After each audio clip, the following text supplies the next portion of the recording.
Alright, that's it. I'm going to tell the story about my sister. I have to.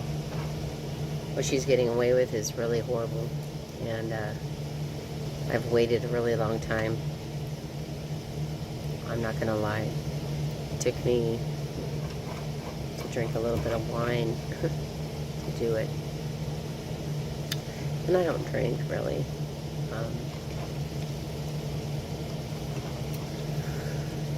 My daughter was 17 and she got pregnant. My grandson. And, of course, you know, she wasn't doing the greatest, but my daughter had my grandson and she did an amazing job when she had him. And she was being a really good mommy. This is the thing. I gotta go backwards and talk about my sister.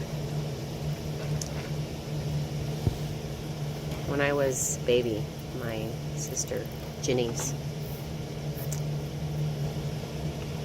she tried to kill me with a pillow.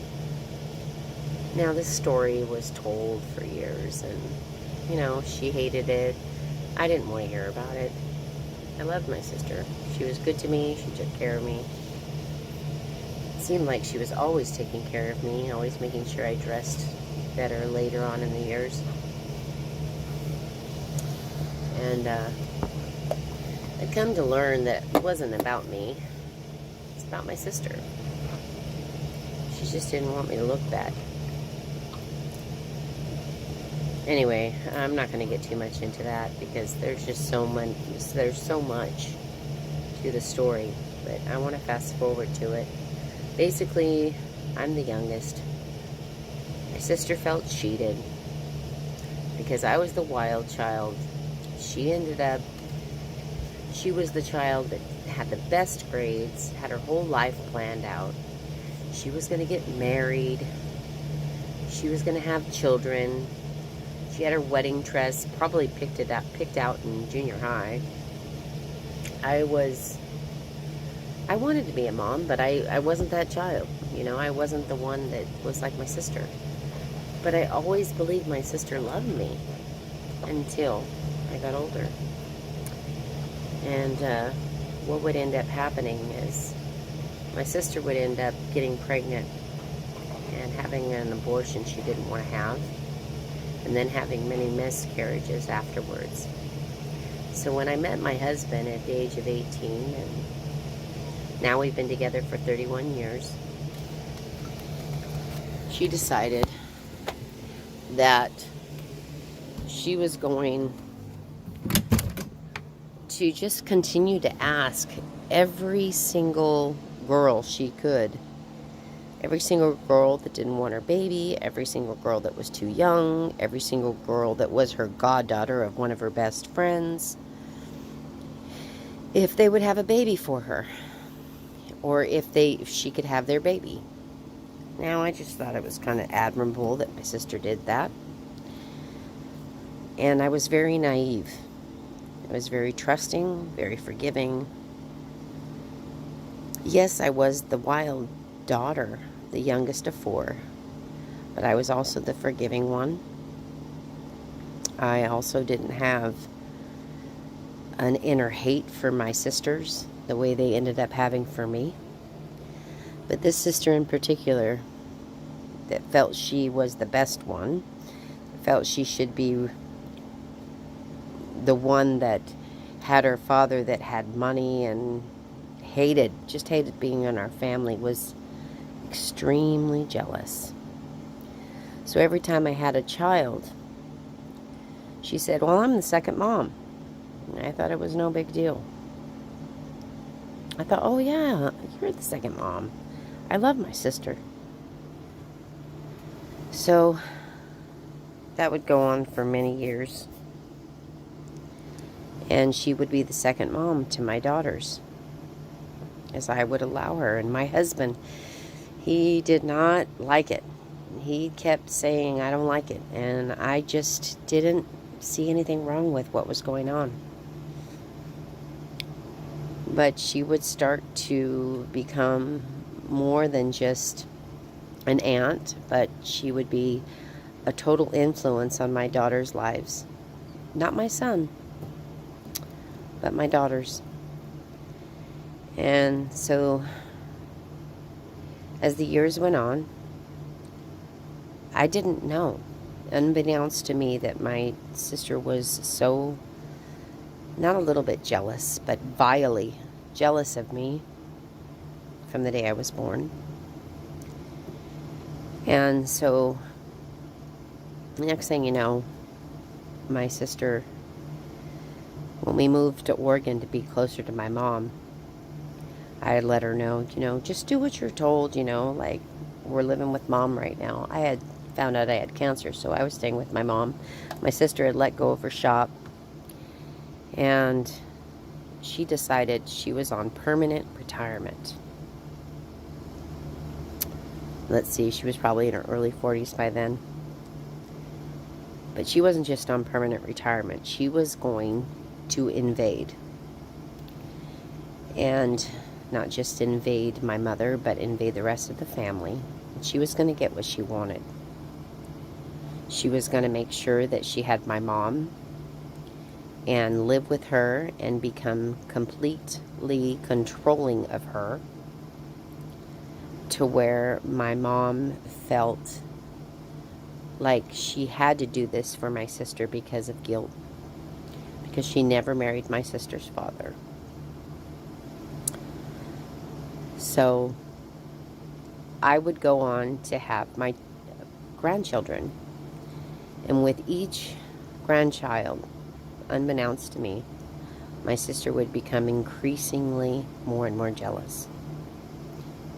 Now, go backwards and while my daughters were younger, my kids were younger, she had gone to foster classes in Sacramento. And then she would continue to ask other women if she could have their babies. And okay, I had to let my dog out to go to the bathroom. Anyway, she would continue to ask different girls that would come around, she could have their children. I was so naive. So, it never fell through.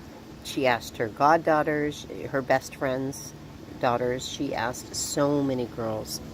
She asked my husband's cousin. It just went on and on.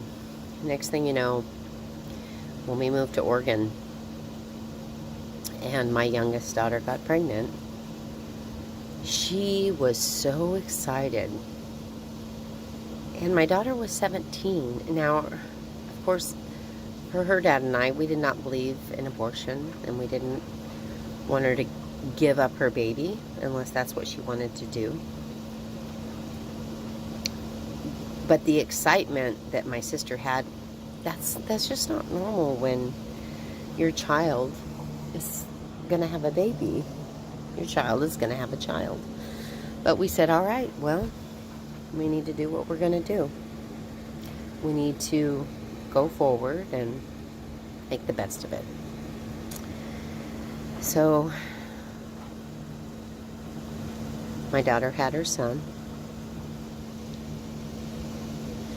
And a lot of things happened. My daughter had gotten involved in some things to where we had to have authority, or we had to have say so, okay, over our grandson. And out of respect for my daughter, I don't want to go into it. But my sister was taking note of this the whole time, and going to foster classes again, and getting very close with child services and everything else, and really watching. And just so you know, she didn't have anything to do with us or my grandson before this. It's almost like Not almost like, I know she did. She waited for my daughter to absolutely fail. And for us to fail in any kind of way so she can manipulate the system and take my grandson.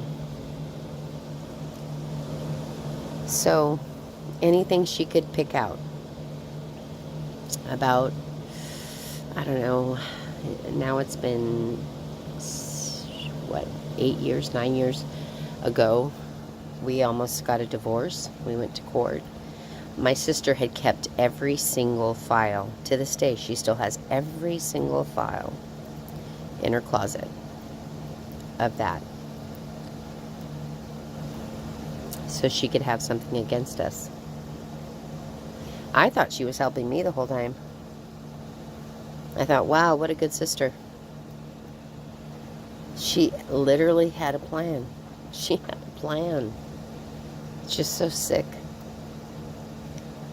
And so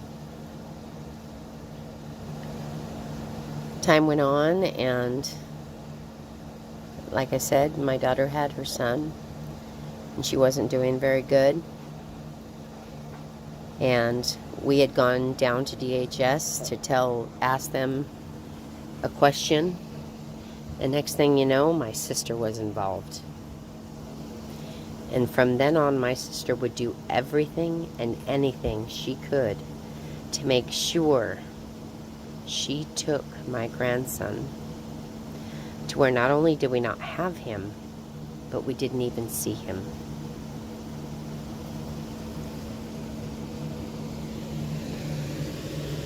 I kept going along with it. I'd go to her house.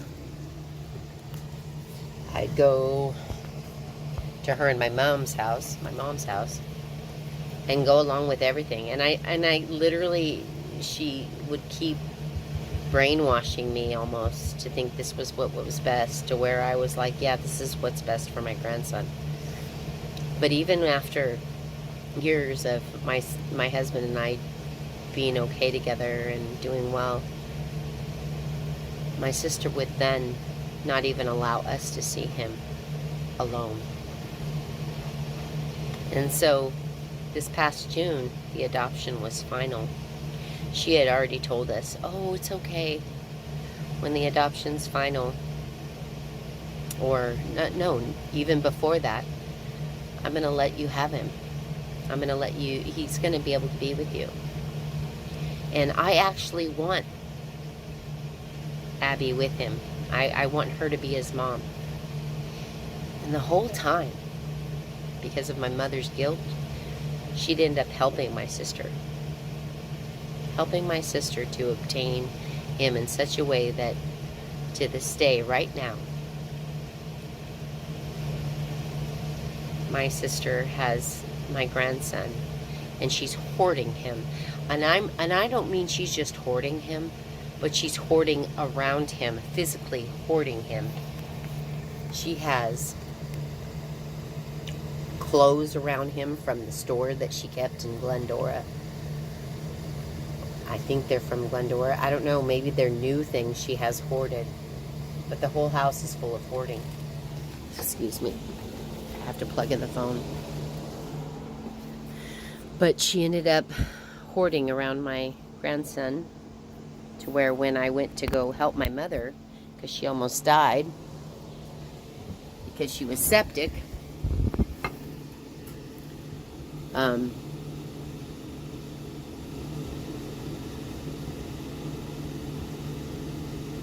yeah, my mom almost died because they were so afraid to go to the hospital because of coronavirus. She'd end up having all this stuff hoarded all over the house to where the ambulance got there. They could barely get in to get my mother. But the hoarding around him is because she knows that what she's done was wrong. And so she's afraid he'll be taken because she took him.